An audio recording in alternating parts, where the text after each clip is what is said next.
나는 비겁한 어른이다. 왜 비겁했냐고 묻는다면 이유는 간단하다. 책임질 순간이 오면 나는 늘 사라졌기 때문이다. 그게 더 편했고 그게 덜 아팠다. 아마 당신도 한 번쯤은 이런 생각을 해봤을 것이다. 지금 나가면 아무 일도 안 생기지 않을까? 전화 한 통 미루면 하루는 지나가고 그 하루가 쌓이면 문제는 흐려진다. 도망은 언제나 아주 그럴듯하다. 나도 그랬다. 불편한 자리를 떠나고 어려운 말을 삼키고 아무 일 없다는 얼굴로 다음 날을 살았다. 그리고 놀랍게도 세상은 정말 아무 일도 없다는 듯 평온했다. 누군가는 대신 일을 했고 자리는 다시 채워졌고 나는 아무것도 망치지 않은 사람처럼 살아갔다. 그 평온함이 나를 더 비겁하게 만들었다. 그래서 나는 더 확신했다. 봐라, 도망쳐도 괜찮다. 세상은 멀쩡하다. 그런 내가 내 인생에서 딱 한 번, 정말 딱 한 번 그 평온함을 깨뜨리지 않고 그 자리에 남은 날이 있었다.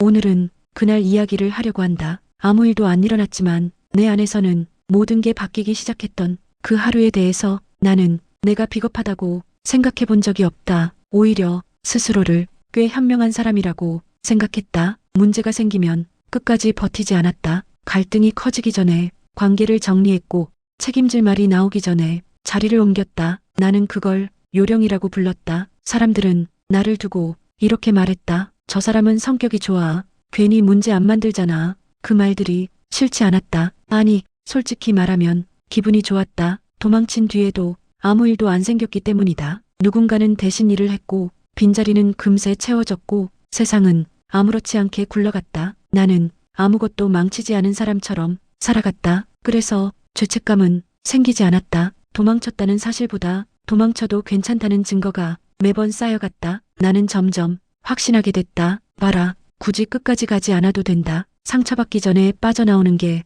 오히려 어른스러운 거다. 그렇게 나는 내 비겁함을 계속 다른 말로 바꿨다. 배려, 신중함, 현명함. 하지만 지금 와서야 분명히 말할 수 있다. 그건 배려가 아니었다. 성격이 좋아서도 아니었다. 겁이었다. 거절당할까봐 겁났고 책임질까봐 겁났고 실수한 나를 마주할까봐 겁났다. 그래서 나는 먼저 사라지는 쪽을 택했다. 도망치는 건 언제나 편했다. 남아있는 것보다 나가는 게 쉬웠고 설명하는 것보다 침묵하는 게 편했다. 그래서 나는 도망치는 삶에 점점 확신을 갖게 됐다. 그날 아침까지는 그 확신이 단 한 번도 흔들린 적이 없었다. 그리고 바로 그 확신이 그날 처음으로 나를 막다른 대로 몰아넣었다. 그날 아침 나는 출근을 하면서도 이미 도망칠 준비가 되어 있었다. 아직 아무 일도 일어나지 않았는데 몸이 먼저 출구를 기억하고 있었다. 버스를 타고 가는 동안 나는 창밖만 봤다. 사람들 얼굴을 보면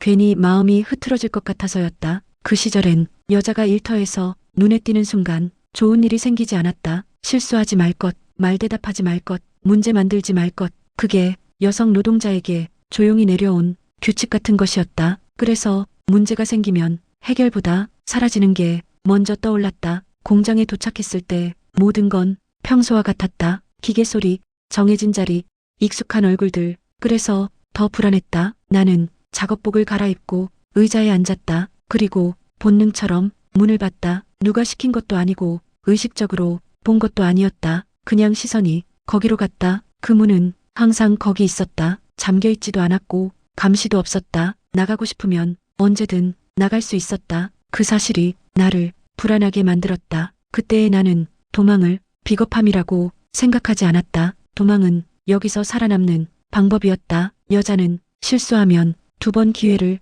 얻지 못했다. 설명은 변명으로 들렸고 버팀은 고집으로 보였다. 그래서 조용히 사라지는 게 가장 안전했다. 나는 그 규칙을 너무 잘 알고 있었다. 그래서 문을 보는 내 시선에는 습관 같은 불안이 섞여 있었다. 그날은 유난히 모든 게 평온했다. 기계도 멈추지 않았고 사람들도 제자리에서 움직였다. 아무도 초조해 보이지 않았다. 그 평온함 속에서 나는 더 자주 문을 봤다. 마치 오늘은 필요할 것 같다는 예감처럼. 지금 생각하면 그건 폭풍 전야였다. 아무 일도 없는 순간이 가장 위험할 때라는 걸 나는 그날 처음 배웠다. 그리고 그 평온함을 깨뜨리는 아주 작은 실수가 곧 일어났다. 실수는 정말 아주 사소하게 시작됐다. 손이 조금 미끄러졌다. 정확히 말하면 손보다 마음이 먼저 흔들렸다. 재봉틀 페달을 밟는 발에 힘이 잠깐 빠졌고 그 순간 바늘이 원단을 벗어났다. 나는 즉시 손을 멈췄다. 그 짧은 순간에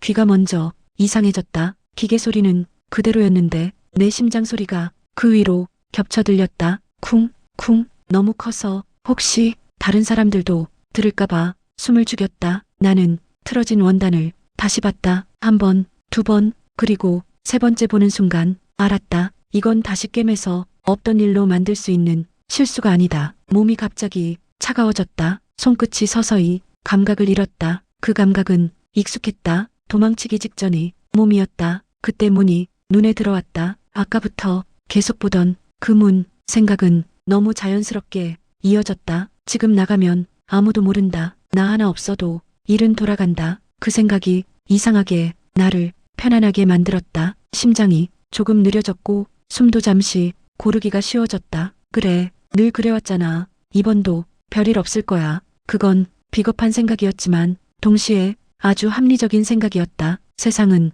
늘 그걸 증명해줬다. 그때 또 다른 생각이 스쳤다. 오늘도 이렇게 나가면 나는 이 장면을 또 기억하겠지. 원단보다 그 기억이 더 선명하게 보였다. 나중에 비슷한 상황이 오면 또 떠올릴 기억. 그때도 나는 나갔지. 그 기억이 갑자기 너무 무거워졌다. 실수는 시간이 지나면 흐려진다. 하지만 도망친 기억은 이상하게 사라지지 않는다. 나는 그걸 이미 여러 번 겪어본 사람이었다. 손을 내려놓고 잠깐 눈을 감았다. 이건 용기를 내는 순간이 아니었다. 이건 더 이상 이 기억을 추가하고 싶지 않다는 몸부림에 가까웠다. 나는 일어났다. 그리고 다시 앉았다. 입을 열기까지 시간이 조금 걸렸다. 목이 붙은 것처럼 굳어 있었다. 제가 실수했습니다. 말이 공기 중에 떨어지는 순간 다리가 살짝 떨렸다. 그 말은 문 밖으로 나가는 것보다 훨씬 무거웠다. 혼이 났다. 차갑게, 짧게. 변명은 필요 없었고 위로도 없었다. 하지만 나는 그 자리에 있었다. 그날 나는 용감해진 게 아니다. 다만 또 하나의 도망친 기억을 내 인생에 남기지 않았다. 그리고 그 선택이 아무도 알아주지 않는 조용한 분기점이 되었다. 그날 이후 뭔가 달라질 줄 알았다. 솔직히 말하면 조금은 기대도 했다. 하지만 아무것도 달라지지 않았다. 다음 날도 나는 같은 시간에 일어났고 같은 버스를 탔고 같은 자리에 앉았다. 기계는 어제처럼 돌아갔고 사람들은 어제처럼 일했다. 그날의 일은 특별한 사건이 되지 않았다. 누군가는 기억했을지도 모르지만 세상은 굳이 붙잡지 않았다. 칭찬은 없었다. 잘했다는 말도 용기 있었다는 말도 없었다. 그건 이상한 일이 아니었다. 실수는 애초에 있으면 안 되는 거였으니까. 처음엔 조금 허무했다. 이럴 거면 괜히 남아있었나. 그런 생각이 스치기도 했다. 하지만 며칠이 지나고 이상한 변화가 생겼다. 눈에 띄는 변화는 아니었다. 월급이 오르지도 않았고 자리가 바뀌지도 않았다. 다만 문제가 생길 때 내 시선이 달라졌다. 예전에 나는 늘 먼저 문을 봤다. 나갈 수 있나, 피할 수 있나. 그게 본능에 가까웠다. 그런데 그날 이후로는 문을 봐도 마음이 편하지 않았다. 도망칠 수 있는데도 예전처럼 가볍지 않았다. 설명하기 어려운 불편함이 몸 안에 남아 있었다. 처음엔 그 불편함이 싫었다. 도망은 편한 선택이었으니까. 하지만 조금씩 알게 됐다. 그 불편함은 나를 괴롭히는 게 아니라 붙잡고 있다는 걸. 삶이 바뀐 건 아니었다. 여전히 나는 흔들렸고 여전히 겁도 많았다. 바뀐 건 나를 바라보는 내 눈이었다. 예전에는 도망친 나를 합리화했다. 어쩔 수 없었어. 그게 최선이었어. 그런데 이제는 그 말을 쉽게 하지 않게 됐다. 도망치고 나면 마음 한쪽이 불편했다. 그 불편함이 나를 다시 생각하게 만들었다. 지금 와서 보니 그게 성장이었다. 대단한 변화도 눈에 띄는 성공도 아니었다. 다만 내가 나를 속이지 않게 된 것. 그게 그날 이후 내 인생에 생긴 유일한 변화였다. 아무도 그날을 기억하지 않는다. 하지만 나는 안다. 그날 이후 나는 조금 덜 편해졌고 대신 조금 더 나 자신과 함께 살게 됐다는 걸. 시간은 그날을 특별하게 기억해주지 않았다. 나는 그 공장을 결국 그만뒀다. 더 좋은 이유도 더 나쁜 이유도 아니었다. 그저 그럴 때가 돼서 나왔다. 다른 일을 했고 사람을 만났고 결혼을 했다. 아이를 낳았고 아이를 키웠다. 아침마다 도시락을 싸고 저녁마다 빨래를 개며 나는 그날을 자주 떠올리지 않았다. 삶은 기억을 돌아볼 만큼 한가하지 않았다. 그런데 이상하게도 아주 평범한 순간에 그날이 떠올랐다. 아이의 학교 문제로 전화 한 통을 해야 할 때, 피하고 싶은 말을 끝내 해야 할 때, 조용히 넘기면 아무 일 없을 상황에서 괜히 마음이 불편해질 때, 그럴 때마다 나는 알아차렸다. 아, 내 안에 그날이 남아있구나. 젊었을 때 나는 용기를 크게 생각했다. 맞서 싸우는 것, 세상을 바꾸는 것, 목소리를 높이는 것. 그런데 나이가 들고 보니 용기는 그렇게 생기지 않았다. 용기는 도망치고 싶은 마음이 사라지는 게 아니었다. 그 마음을 안고도 자리에 남아있는 것이었다. 그날의 나는 두렵지 않았던 게 아니다. 여전히 겁이 났고 여전히 나가고 싶었다. 다만 그 마음을 없던 것처럼 속이지 않았다. 나는 완벽한 사람이 되지 않았다. 지금도 흔들리고 망설이고 피하고 싶은 날이 있다. 하지만 한 가지는 분명해졌다. 나는 나를 속이지 않는 사람이 되었다는 것. 도망치고 나서 합리화하지 않았고 떠나놓고 배려였다고 말하지 않았다. 그게 그날 이후 내 삶에 생긴 가장 큰 변화였다. 아무도 그날을 기억하지 않는다. 아이도 모르고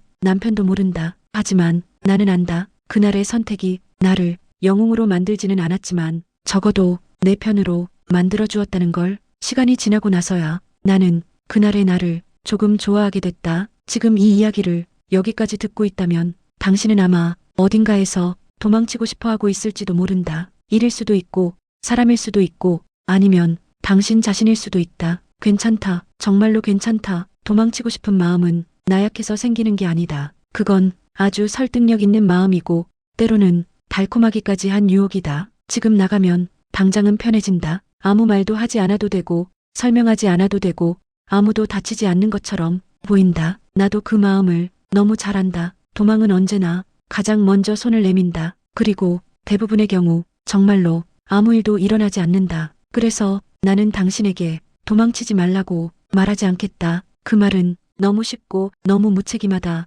다만 이 말만은 하고 싶다. 도망칠 수 있는 문 앞에서 아주 잠깐만 서보라는 것. 그 문은 늘 열려 있다. 나가도 세상은 멀쩡할 것이다. 누군가는 대신 자리를 채울 것이고 당신의 빈자리는 조용히 정리될 것이다. 그 사실이 당신을 더 외롭게 만들지도 모른다. 그래서 도망은 끝까지 합리적으로 보인다. 하지만 한 가지만은 분명하다. 도망친 뒤에도 당신은 당신을 데리고 살아야 한다는 것. 그날의 나는 그걸 조금 일찍 배웠다. 그래서 인생이 달라지지는 않았지만 나 자신을 대하는 태도는 조금 달라졌다. 도망치지 않는 하루가 당신을 영웅으로 만들지는 않을 것이다. 세상이 알아주지도 않고 아무도 박수치지 않는다. 하지만 그 하루는 당신을 지켜준다. 나중에 또 비슷한 순간이 왔을 때 속으로 이렇게 말할 수 있게 해준다. 그래도 그때 나는 나를 버리지는 않았지. 그 기억 하나면 사람은 완전히 무너지지 않는다. 지금 당신이